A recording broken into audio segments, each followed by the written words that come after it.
കേരള ഹൗസിൽ നിർമ്മല സീതാരാമൻ മുഖ്യമന്ത്രി പിണറായി വിജയൻ നടത്തിയ ചർച്ച പൂർത്തിയായി. നിർമ്മല സീതാരാമൻ അവിടെ നിന്ന് മടങ്ങി എന്നാണ് നമുക്ക് കിട്ടുന്ന വിവരം.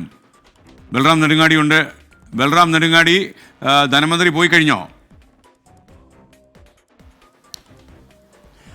SKN ധനമന്ത്രി അല്പസമയം മുമ്പാണ് കൂടിക്കാഴ്ചയ്ക്ക് ശേഷം കേരള ഹൗസിൽ നിന്നും മടങ്ങിയത്.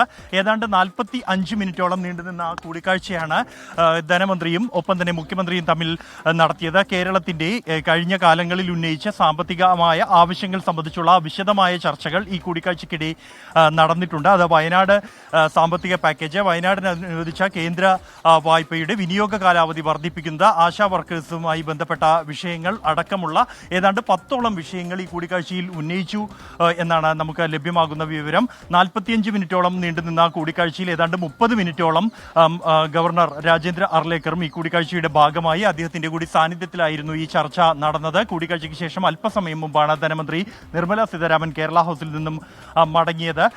എന്തായാലും കൂടിക്കാഴ്ചയ്ക്ക് ശേഷം ഇതുവരെയും ധനമന്ത്രിയോ അല്ലെങ്കിൽ മറ്റാരുമോ ഈ കൂടിക്കാഴ്ച സംബന്ധിച്ച് പ്രതികരിക്കാൻ തയ്യാറായിട്ടില്ല. കേരളത്തിന്റെ പ്രത്യേക പ്രതിനിധി KV തോമസും ഈ കൂടിക്കാഴ്ചയിൽ പങ്കെടുത്തിരുന്നു.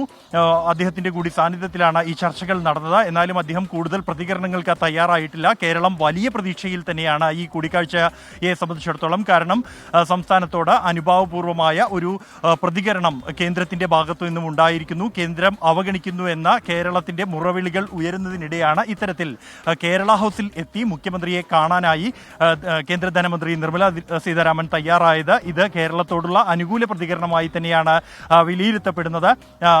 ഈ കൂടാതെ കേരളത്തിന്റെ ആവശ്യങ്ങൾ സംബന്ധിച്ചുള്ള വിശദമായ ചർച്ചകൾ ഈ കൂടിക്കാഴ്ചയിൽ നടന്നിരിക്കുന്നു. ഇതിനോട് അനുകൂലമായ ഒരു പ്രതികരണം കേന്ദ്രത്തിന്റെ ഭാഗത്തു നിന്നും ഉണ്ടാകും എന്ന് തന്നെയാണ് പ്രതീക്ഷിക്കുന്നത്.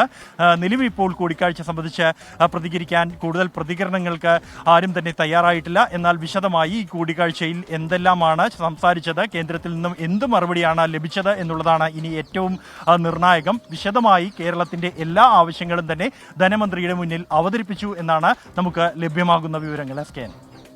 Okay, thank you Balram Nedungadi.